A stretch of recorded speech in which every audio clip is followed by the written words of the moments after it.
नमस्कार, एक बार फिर से स्वागत है आपका मेरे इस YouTube चैनल में।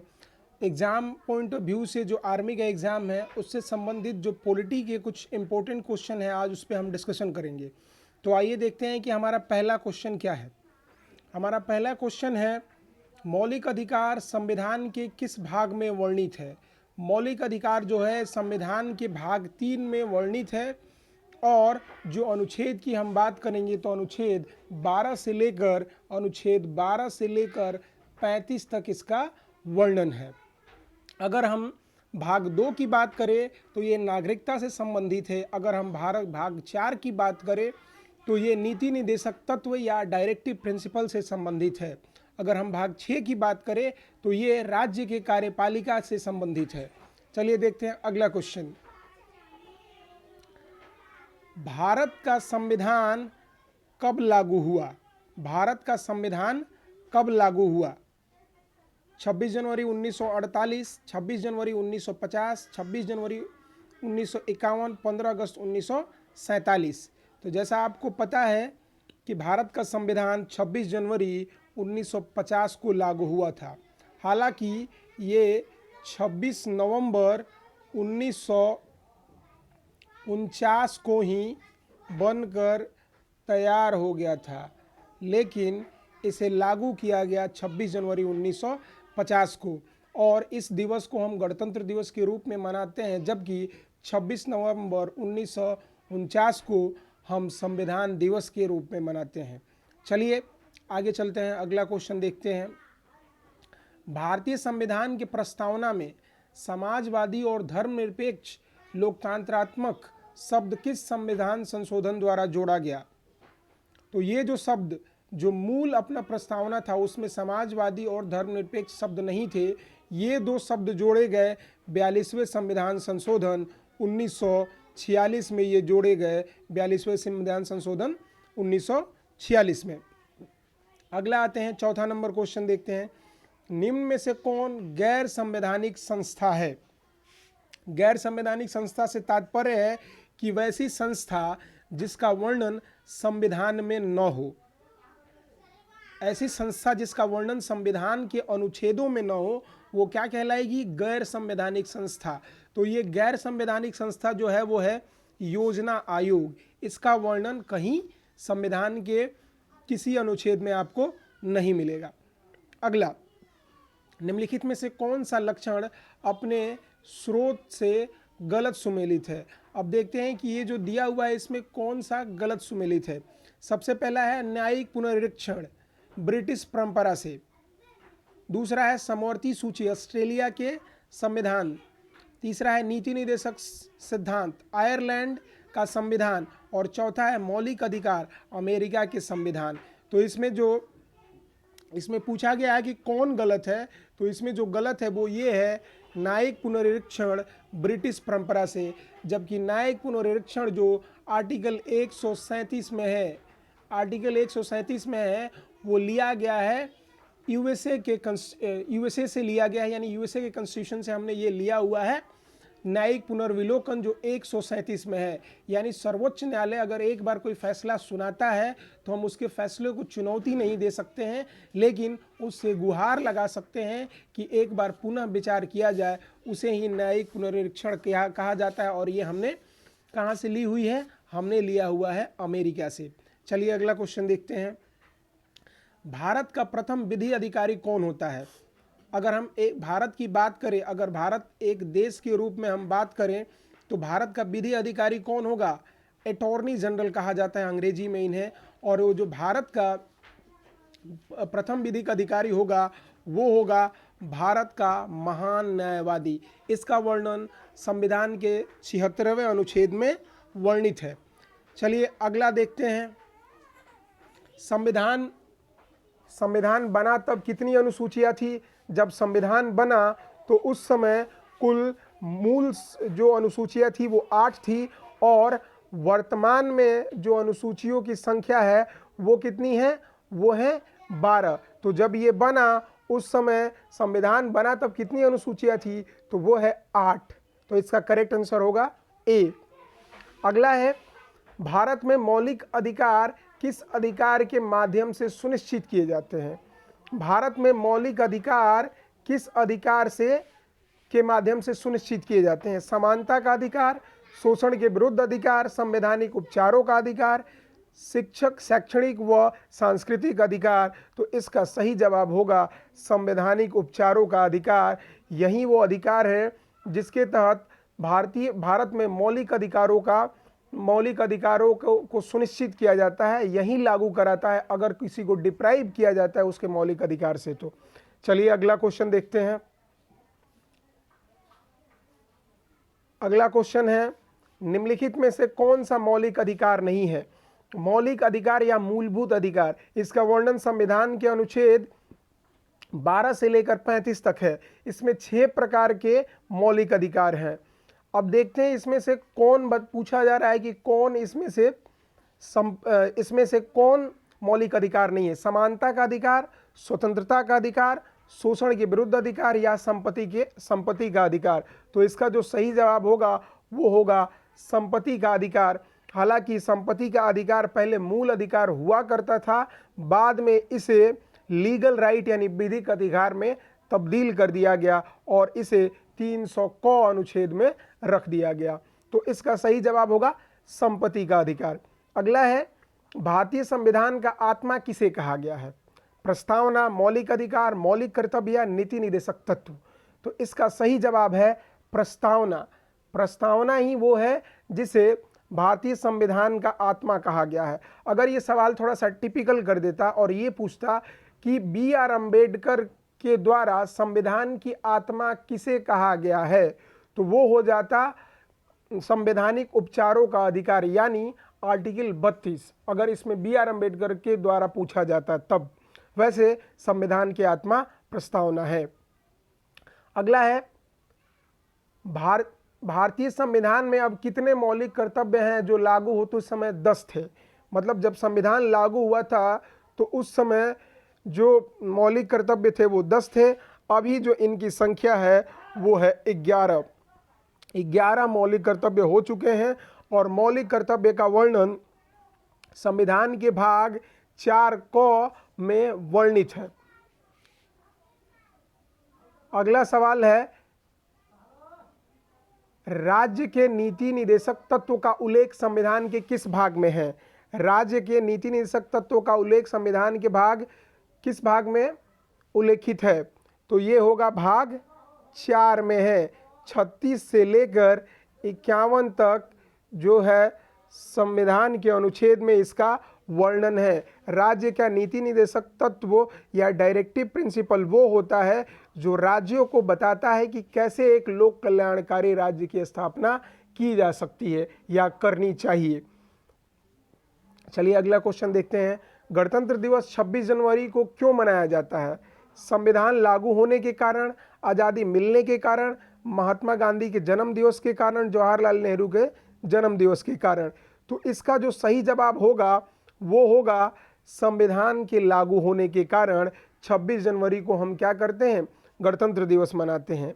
हालांकि हमारा संविधान बन के तैयार 26 नवंबर को ही हो गया था, लेकिन हमें पता है कि लाहौर अधिवेशन जो 1929 में हुआ था, जिसकी अध्यक्षता जवाहरलाल नेहरू ने की थी, उसमें हमने ये संकल्प लिया था कि आने वाले 26 यानी 1930 से जो 26 जनवरी होगी उस दिन से हम उसे आज़ादी दिवस मनाएंगे और निरंतर हम आज़ादी से पहले 26 जनवरी को ही मनाते थे। लेकिन वास्तव में हम जब आज़ाद हो गए 15 अगस्त को, तो फिर इस दिन को मेमोरेबल बनाने के लिए हमने क्या किया कि जो संविधान हमारा बन के 26 नवंबर को तैयार हो गया था उसे 26 नवंबर को लागू न करके हमने 26 जनवरी को लागू किया, ताकि ये वाला दिन क्या हो जाए, यादगार रहे।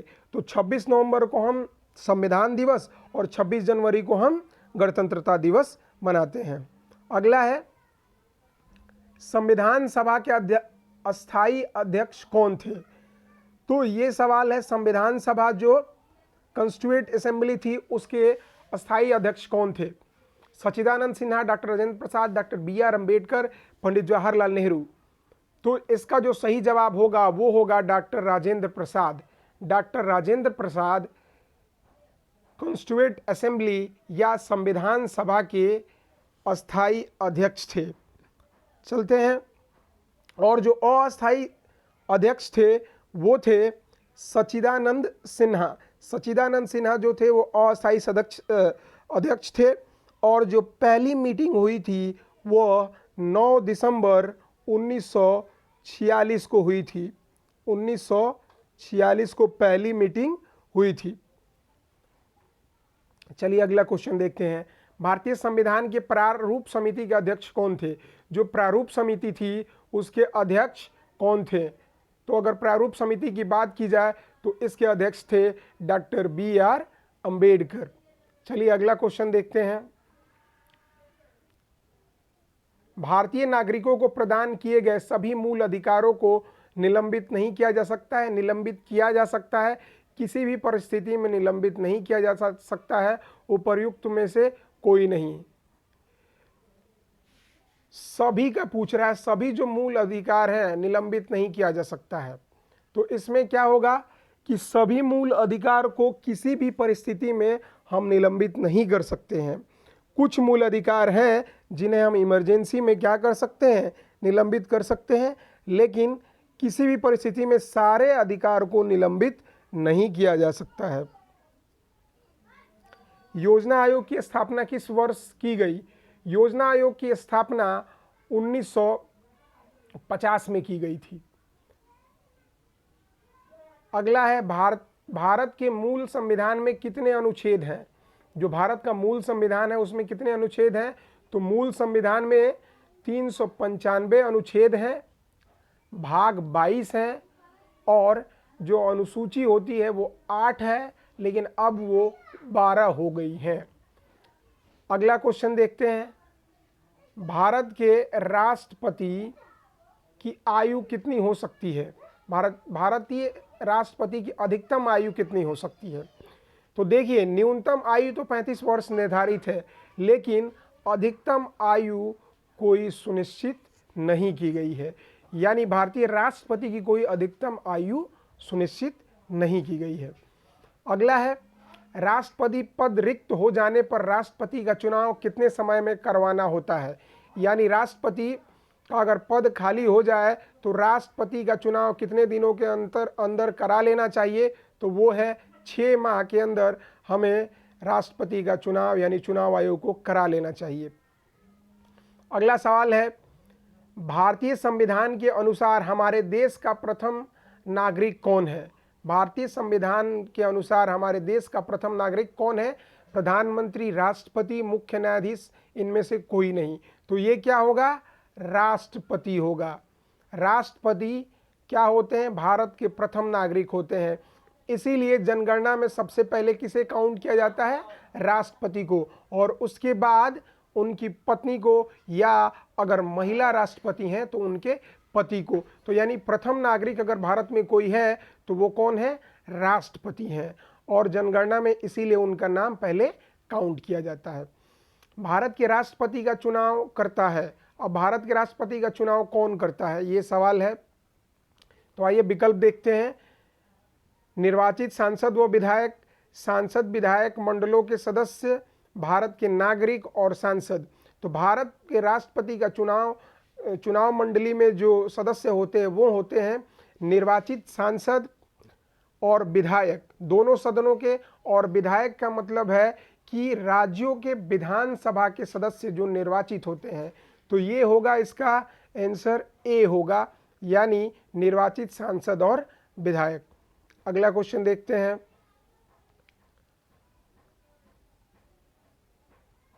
अगला क्वेश्चन है, राष्ट्रपति से संबंधित निम्न में से कौन सा कथन गलत है? राष्ट्रपति को पद का शपथ सर्वोच्च न्यायालय के मुख्य न्यायाधीश दिलाते हैं। राष्ट्रपति यदि त्याग पत्र देना चाहे तो उपराष्ट्रपति को भेजता है। राष्ट्रपति पद के लिए न्यूनतम आयु 35 वर्ष है। राष्ट्रपति को पद का शपथ उपराष्ट्रपति दिलाते हैं। तो इसमें जो गलत विकल्प है वो है डी। डी जो है वो गलत विकल्प है। राष्ट्रपति को पद की शपथ उपराष्ट्रपति नहीं, सर्वोच्च न्यायालय के मुख्य न्यायाधीश दिलाते हैं। चलिए अगला क्वेश्चन देखते हैं। भारत के राष्ट्रपति को पद से हटा सकता है। भारत के राष्ट्रपति को पद से हटा सकता है प्रधानमंत्री, लोकसभा, भारत के मुख्य न्यायाधीश, भारत की संसद। तो इसका सही विकल्प है भारत की संसद। भारत के राष्ट्रपति को हटाने का एकमात्र विकल्प है, वो है महाभियोग। जब राष्ट्रपति अपने संवैधानिक पदों का दुरुपयोग करने लगे तो उन्हें हटाने के लिए संसद के किसी भी सदन में, चाहे लोकसभा हो चाहे राज्यसभा हो, किसी भी सदन में हम महाअभियोग का प्रस्ताव ला सकते हैं। और महाअभियोग प्रस्ताव लाने से 14 दिन पूर्व इसकी सूचना सदन को देनी होती है, ठीक है। और साथ ही साथ कम से कम 50 सदस्यों का उस पर हस्ताक्षर होना चाहिए। तो भारत के राष्ट्रपति को पद से हटा सकते हैं भारत की संसद। आइए अगला क्वेश्चन देखते हैं। निम्नलिखित में से किस एक को छोड़कर सभी को अपने पद से हटाया, राष्ट्रपति सभी को अपने पद से हटा सकता है, यानी जो निम्न हैं उनमें से किस एक को छोड़कर सभी को राष्ट्रपति उनके पद से हटा सकता है। तो उसमें भारत के महान न्यायवादी, राज्य के राज्यपाल, उपराष्ट्रपति, उच्च न्यायालय के प्रतिवेदन पर राज्य के लोक सेवा आयोगों के अध्यक्ष। तो इसका सही जो विकल्प है वो है उपराष्ट्रपति। उपराष्ट्रपति को राष्ट्रपति नहीं हटा सकते हैं, बाकी सबको राष्ट्रपति हटा सकते हैं। उपराष्ट्रपति को अगर हटाना होगा तो इनके ऊपर भी अभियोग लाया जाएगा, और इनके ऊपर जो अभियोग आएगा वो सिर्फ राज्यसभा से इनिशिएट हो सकता है। अगर हम राष्ट्रपति की बात करें तो राष्ट्रपति के लिए महाअभियोग किसी भी सदन में आ सकता है, लेकिन उपराष्ट्रपति के लिए महाअभियोग सिर्फ राज्यसभा में आएगा। चलिए अगला क्वेश्चन देखते हैं। राष्ट्रपति द्वारा राष्ट्रीय आपात स्थिति की घोषणा किए जाने के बाद किस अवधि तक उसका अनुमोदन संसद के प्रत्येक सदनों द्वारा हो जाना चाहिए। तो ये सवाल है कि अगर राष्ट्रपति द्वारा आपात स्थिति यानी आपातकाल की घोषणा कर दी जाए तो संसद के दोनों सदनों से उसे कितने दिनों के अंदर अनुमोदित कर देना चाहिए। तो इसका सही विकल्प है 1 माह के अंदर अनुमोदित कर देना चाहिए, अन्यथा यह समाप्त हो जाएगा। अगला क्वेश्चन देखते हैं। संसद के दोनों सदनों के संयुक्त अधिवेशन को कौन बुलाता है? लोकसभा अध्यक्ष, राष्ट्रपति, प्रधानमंत्री, राज्यसभा का अध्यक्ष। तो इसका सही विकल्प है राष्ट्रपति। 108 अनुच्छेद के अंतर्गत क्या करते हैं राष्ट्रपति? संयुक्त अधिवेशन बुलाते हैं। संयुक्त अधिवेशन तब बुलाया जाता है जब किसी विधेयक को लेके दोनों सदनों का गतिरोध उत्पन्न हो जाए, दोनों सदनों में किसी विधेयक को लेके गतिरोध उत्पन्न हो जाए तो राष्ट्रपति संयुक्त अधिवेशन बुलाते हैं 108 अनुच्छेद के अंतर्गत। हालांकि राष्ट्रपति इस संयुक्त अधिवेशन को बुलाते हैं, लेकिन इसकी अध्यक्षता जो करते हैं वो करते हैं लोकसभा के अध्यक्ष। चलिए अगला क्वेश्चन देखते हैं। राज्यपाल की नियुक्ति कौन करता है? राज्यपाल की नियुक्ति कौन करता है? प्रधानमंत्री, राष्ट्रपति, गृह मंत्री, मुख्य न्यायाधीश। तो इसका सही विकल्प है राष्ट्रपति। राज्यपाल की नियुक्ति राष्ट्रपति करते हैं। अगला क्वेश्चन है, मौलिक अधिकार अब कितने हैं? मौलिक अधिकार अब कितने हैं? तो मौलिक अधिकार अभी 6 हैं। समानता का अधिकार, स्वतंत्रता का अधिकार, शोषण के विरुद्ध अधिकार, धार्मिक स्वतंत्रता का अधिकार, शैक्षणिक एवं सांस्कृतिक स्वतंत्रता का अधिकार, और अंतिम है संवैधानिक उपचारों का अधिकार। तो ये हमारे 6 प्रकार के मौलिक अधिकार हैं। अगला क्वेश्चन देखते हैं। अगला क्वेश्चन है, एक उच्च न्यायालय से दूसरे किसी न्यायाधीश का स्थानांतरण करने के लिए कौन प्राधिकृत है? माने एक उच्च न्यायालय से अगर किसी न्यायाधीश को दूसरे न्यायालय में स्थानांतरण करना हो तो उसके लिए प्राधिकृत कौन है? राष्ट्रपति, भारत के मुख्य न्यायाधीश, सर्वोच्च न्यायालय के न्यायाधीश का एक अधिशासी मंडल, और चौथा है विविध मंत्री। तो इसका सही विकल्प है राष्ट्रपति। राष्ट्रपति क्या कर सकते हैं? स्थानांतरित कर सकते हैं। अगला सवाल है, साधारणतया संसद के 2 सत्रों के बीच अधिकतम कितनी अवधि का अंतराल हो सकता है? तो जो सत्र होते हैं वो सामान्यतः 3 सत्र होते हैं, जिसे हम BMW से याद करते हैं। BM और W। BMW यानी बजट सेशन, मानसून सेशन और विंटर सेशन, बजट सेशन, ग्रीष्मकालीन सत्र और शीतकालीन सत्र। अब बात यह है कि दो सत्रों के बीच में अधिकतम कितने दिनों का अंतराल हो सकता है, तो अधिकतम 6 माह का अंतराल हो सकता है। अगर इससे अधिक का अंतराल होगा तो इसका मतलब यह है कि वो सरकार गिर जाएगी। अगला है, लोकसभा में धन विधेयक पेश करने से पूर्व किसकी अनुमति लेना आवश्यक है। धन विधेयक से संबंधित 2-3 चीजें अपन को समझना है। धन विधेयक जो है वो अनुच्छेद 110 के अंतर्गत आता है, और जब कभी भी धन विधेयक पेश होता है तो वो लोकसभा में ही पेश होता है। लोकसभा में पेश होगा, और कोई विधेयक धन विधेयक है कि नहीं है वो कौन बताएगा, तो वो बताएगा स्पीकर। तो यहाँ पे सवाल है कि लोकसभा में धन विधेयक पेश करने से पूर्व किसकी अनुमति लेना आवश्यक है, तो आपको किसकी अनुमति लेनी पड़ेगी, स्पीकर की अनुमति लेनी पड़ेगी। वही डिसाइड करेगा कि धन विधेयक है कि नहीं है। और धन विधेयक जब लोकसभा में आ जाएगा, यहाँ से पारित हो जाएगा, तो राज्यसभा में इसे 14 दिनों के अंदर पारित करना होगा, अन्यथा यह स्वतः पारित हो जाएगा। चलिए अगला सवाल देखते हैं। राज्यसभा का सभापति होता है, राज्यसभा का सभापति कौन होता है, तो राज्यसभा का सभापति होते हैं उपराष्ट्रपति। जो उपराष्ट्रपति होते हैं वो राज्यसभा के पदेन अध्यक्ष होते हैं, ठीक है। और इनको जो वेतन मिलता है वो भी आर्टिकल 64 के अंतर्गत इन्हें जो वेतन मिलता है वो राज्यसभा के सभापति के रूप में कार्य करने के लिए इन्हें वेतन मिलता है। चलिए अगला क्वेश्चन देखते हैं। लोकसभा के अध्यक्ष का चुनाव किया जाता है, लोकसभा के जो अध्यक्ष होते हैं उनका चुनाव कैसे किया जाता है, राष्ट्रपति के द्वारा, प्रधानमंत्री के द्वारा, संसद के दोनों सदनों के सदस्यों द्वारा, लोकसभा के सदस्यों द्वारा। तो इसका सही विकल्प है विकल्प डी, यानी लोकसभा के सदस्यों द्वारा ही इनका चुनाव किया जाता है। चलिए अगला क्वेश्चन देखते हैं। निम्न में से किसकी अवधि गलत है, जो दिया हुआ है उसमें किसकी अवधि गलत है। तो आइए देखते हैं। विधानसभा का 5 वर्ष, राज्यपाल का 5 वर्ष, अगला है लोकसभा सदस्य 5 वर्ष, राज्यसभा सदस्य 5 वर्ष। तो इसमें जो विकल्प डी है, राज्यसभा सदस्यों की जो अवधि होती है वो 6 वर्ष की होती है, वो 5 वर्ष की नहीं होती है। हालांकि इसमें राज्यपाल 5 वर्ष सामान्यतः होता है, लेकिन राष्ट्रपति जब तक चाहे उनके प्रसाद पर्यंत राज्यपाल अपने पद पर बने रह सकते हैं।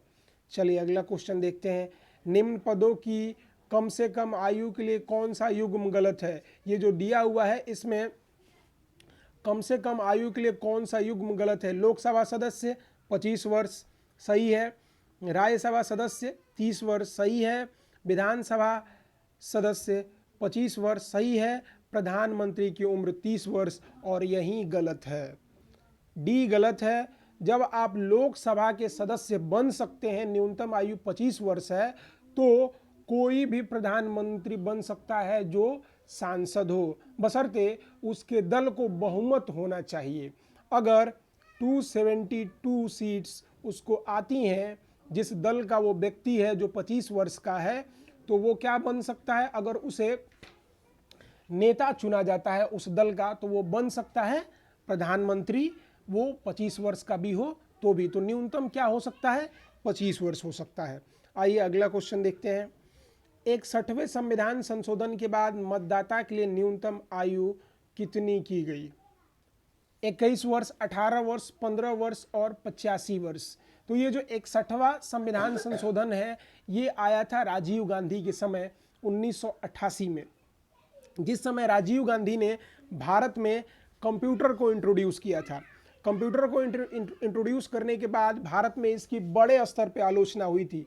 विपक्षी दलों ने राजीव गांधी को इसको लेकर इसलिए आलोचना की थी कि उन्होंने कंप्यूटर की वजह से बहुत सारी नौकरियां खत्म हो गई थी, इसकी वजह से इसकी आलोचना हुई। हालांकि जो ये कंप्यूटर भारत में राजीव गांधी ने लाया उसका प्रभाव नवयुवकों पे अच्छा खासा रहा। अब जब चुनाव आया तो राजीव गांधी ने सोचा कि जिसके लिए मैंने कंप्यूटर लाया है वो तो अभी मत दे ही नहीं सकता है, तो तो इन सब चीज़ों को ध्यान में रखते हुए क्या किया गया कि 21 वर्ष से कम करके 18 वर्ष कर दिया गया। जो उम्र है बच्चों की उसको कम कर दी गई, यानी मत देने की जो उम्र थी उसको कम कर दी गई थी उस समय, ताकि कॉलेज जाने वाले बच्चे जो कंप्यूटर से अभी पढ़े हैं और कंप्यूटर का महत्व जाने हैं वो भी वोट दे सके। चलिए अगला क्वेश्चन देखते हैं।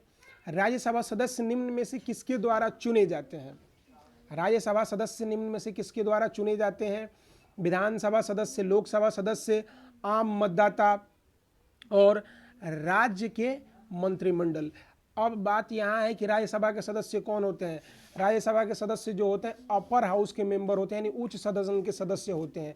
और उच्च सदन के सदस्य उन्हें कहा जाता है जो हमारे प्रतिनिधियों के द्वारा प्रतिनिधि चुने जाते हैं वो होते हैं। तो आम मतदाता तो चुनेगा नहीं, लोकसभा सदस्य चुनते नहीं है, राज्यों के मंत्रिमंडल चुनते नहीं है, बचा है सिर्फ विधानसभा के सदस्य जो भी होंगे वो चुनेंगे। अगर हम बिहार की बात करें तो राज्यसभा की जो सीटें हैं यहाँ पे विधानसभा में, राज्यसभा की जो सीटें हैं बिहार में वो हैं 16 सीटें।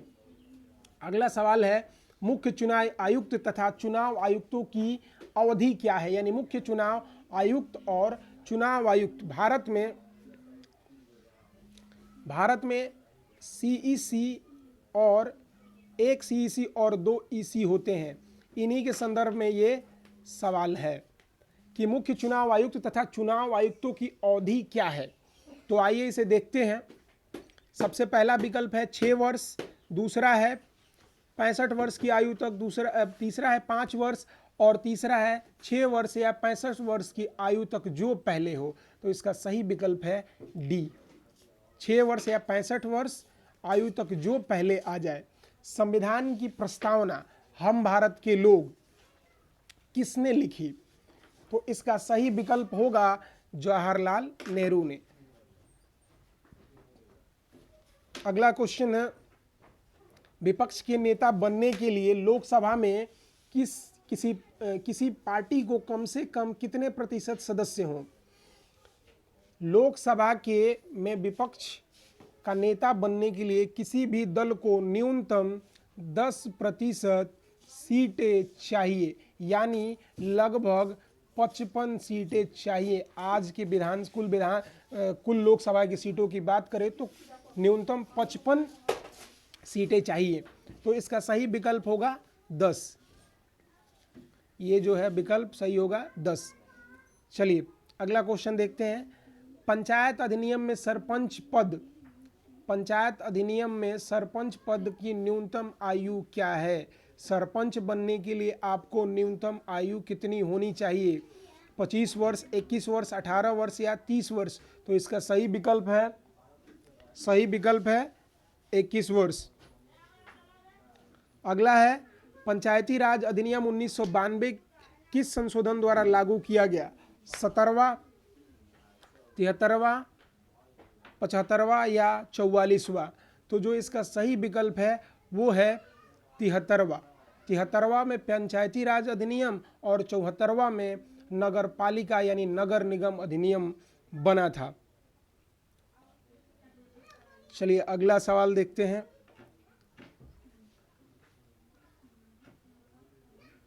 अगला जो सवाल है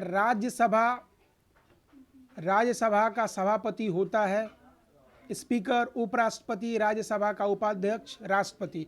तो इसका जो सही विकल्प है वो क्या है? उपराष्ट्रपति।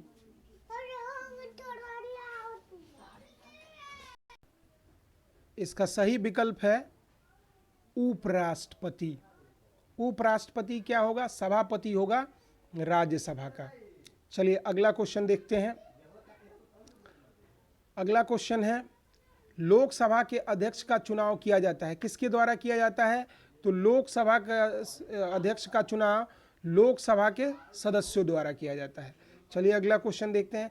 निम्न में से किसकी अवधि गलत है? लगता है क्वेश्चन रिपीट हो गए हैं। निम्न में से किसकी अवधि गलत है? तो इसका सही जवाब होगा डी, निम्न पदों में कम से कम आयु के लिए कौन युग्म गलत है? तो इसको देखते हैं अपन। इसमें दिया हुआ है प्रधानमंत्री, ये सवाल भी रिपीट हुआ है तो प्रधानमंत्री वाला गलत है। चलिए ये भी क्वेश्चन रिपीटेड है। राज्यसभा सदस्य निम्न में से किसके द्वारा चुने जाते हैं, ये भी रिपीटेड है। मुख्य चुनाव आयुक्त तथा चुनाव आयुक्तों की अवधि, ये भी रिपीटेड है।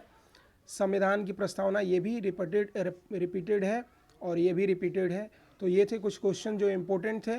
उम्मीद है आपको अच्छे लगे होंगे। अगर अच्छा लगा हो तो प्लीज़ चैनल को सब्सक्राइब करें, लाइक और शेयर जरूर करें। धन्यवाद।